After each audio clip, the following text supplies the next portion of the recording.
Non, vous... Ah! Villarreal, c'est méchant, hein? C'est méchant. Pourquoi vous faites ça, mais les équipes là sont nulles jusqu'à... Villarreal, vous êtes les plus tocards de la terre.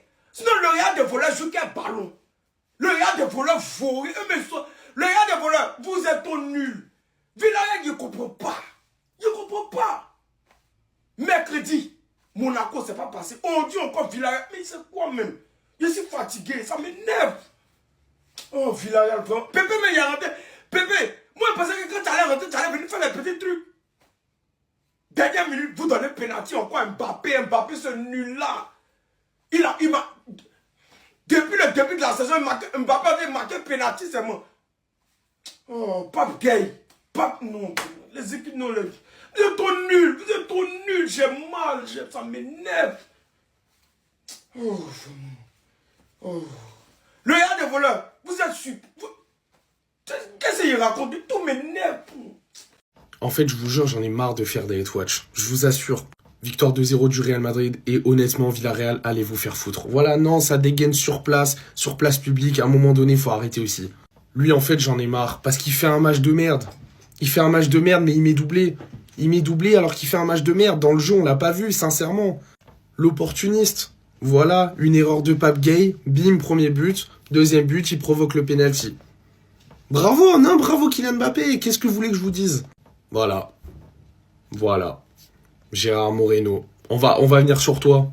Parce que toi, je m'en fous que t'aies fait une bonne première période, en fait. À un moment donné, comment tu peux ne pas cadrer ça? Non, à un moment donné, ça y est aussi. Non, je m'en fous, t'es un assassin. Je m'en fous, t'es un assassin. Vraiment. Ta frappe, là, tu mets ton pied dans le sol. Mais vas-y, mes frères, vous êtes des joueurs pros, merde. Donc le Real prend 2 points d'avance sur le Barça, avant notre match de demain contre Oviedo. Voilà. Comment le Barça arrive à se niquer tout seul face à un Real Madrid malade. En fait, moi, les gars, je sais pas, en fait. Villarreal, 3e du championnat, qui n'arrive pas à faire une passe et un contrôle en deuxième mi-temps. Voilà.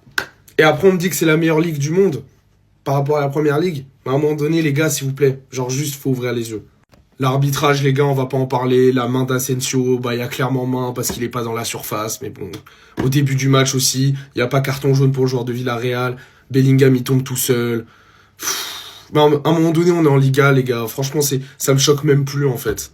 Quand des gens parlent avant d'affronter Madrid, je vais arrêter d'écouter. Parce que ça fait 2 fois que j'écoute. 2 fois que j'écoute en une semaine et que je me fais piéger. 2 fois. Mikotadze avant le match. On n'a pas peur du Real Madrid. L'ancien Lyonnais est confiant avant d'affronter les merengues.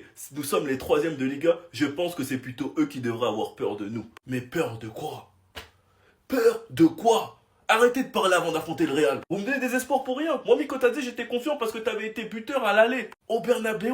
Ce soir, fantomatique. Ansu Fati aussi, il avait fait la même chose. Il avait dit avant le match contre le Real, et étant donné que je suis du Barça, affronter le Real Madrid, c'est comme un classico pour moi. Et t'as été éclaté, t'es sorti du terrain. Et si ça continue comme ça et que ton prêt est raté, tu vas juste finir en Arabie Saoudite. C'est triste. C'est juste triste. Vous me donnez de l'espoir et moi, comme je suis bête et naïf, bah je vous crois. Je regarde les matchs, je suis déterminé, je me dis, ah, Madrid va flopper. Eh non, y a rien à gratter. Conclusion, ils sont premiers de Liga avec un match en plus et ils sont devant nous en Ligue des Champions. Nos 2 prochains matchs vont être décisifs. Parce que certes, pour l'instant, Madrid a perdu 2 trophées, mais les plus importants, c'est la Liga et la Ligue des Champions. Et si ça nous passe sous le nez, les gars, j'aurais mal. C'est une classe de Sekma en fait. Moi j'ai tout compris. C'est ça le Real en fait. Moi j'ai tout compris. Victoire 2-0, doublé de Kylian. D'ailleurs, on va revenir sur l'incident sur mon compte secondaire. Voilà, je vous le dis. Nous, on pense, c'est un club de foot le Real. Alors que c'est juste une classe pour enfants dissipés. Ils sont partis leur mettre un prof qui voulait leur apprendre des choses. Alors que tout ce qu'ils voulaient au Real, c'était un prof qui leur dit « Chut, roulez vos ouinges au fond de la classe, perturbez pas le cours. » Ils viennent à l'entraînement, en survêt, comme des racailles. Après, ils vont taper dans la balle. Pas de tactique. Juste un professeur principal qui se comporte comme un éducateur spécialisé. Ils avaient pas besoin d'un futur grand coach Pep Guardiola, tacticien qui lit des livres sur Johan Cruyff et le football total. Ils avaient besoin de Pascal le grand frère en vrai. Preuve en est, il l'aimait pas. Depuis son départ, Xabi Alonso est parti. Le Real, c'est 3 matchs, 3 victoires. Je vous fais pas le bilan. À Villarreal, chez eux, victoire 2-0. Ça me fait mal de le dire. Mais en attendant demain, 16h, Barça Oviedo, le Real a repris provisoirement la tête du classement. Vous inquiétez pas. Le vous serez plus jamais premier, il est valable à journée égale. On arrive. À demain. Bisous les secpas. Attends, c'est quand les classicos? C'est-à-dire, les retours des classicos, là, c'est quel jour même? Moi, je suis tellement pressé. Pourquoi? La personne qui fait les dates des classiques, je pense que lui, là, il n'est pas inspiré. Parce que on peut jouer demain, les gars. On peut jouer demain. On doit jouer contre qui? Le prochain match, c'est qui?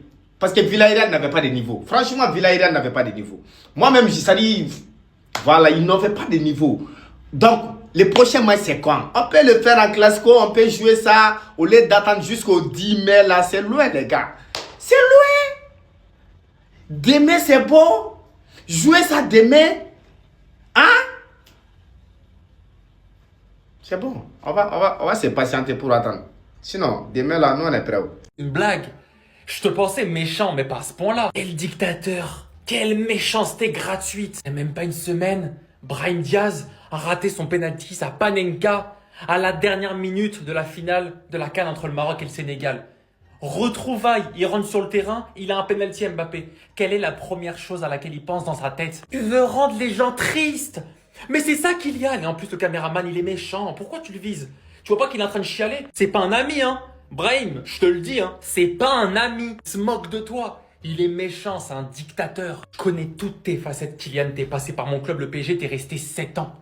Mais celle-là, je l'ai jamais vue. Il a réfléchi, hein. Croyez pas, hein. Il y a réfléchi. T'es dit, si je suis sur le terrain en même temps que Brahim Diaz et que j'ai un penalty, je vais lui montrer. C'est comme ça qu'il a réfléchi, hein. Je vais lui montrer. Si jamais on se retrouve en finale de la Coupe du Monde et que tu as un penalty à la 95e, Kylian, s'il te plaît, ça, non. Comme face à Emiliano Martinez, tu continues de la même chose, mais ça, non. La question est, si la saison s'arrête ici, est-ce que Mbappé est actuellement le ballon d'or? Encore une fois aujourd'hui assisté par Vinicius, on a bien évidemment de quoi y penser. Un match encore une fois très complexe et on s'y attendait forcément, le déplacement chez les sous-marins jaunes n'est jamais quelque chose de facile. Même si après un festival contre Monaco en Ligue des Champions, on s'attendait tout de même à quelques buts en plus. Finalement, comme lors du dernier match, c'est Vinicius qui prend l'initiative sur son côté, arrive à prendre le dessus sur son vis-à-vis et arrive à réaliser le dernier geste, donc la passe avant de se faire prendre. D'un angle aussi fermé, c'est Mbappé qui va venir terminer ça définitivement et inscrire le tout premier but du match. Comme si c'était pas tout, le mec provoquait un penalty et en plus de ça, signe une panenka pour le retour de Brahim Diaz.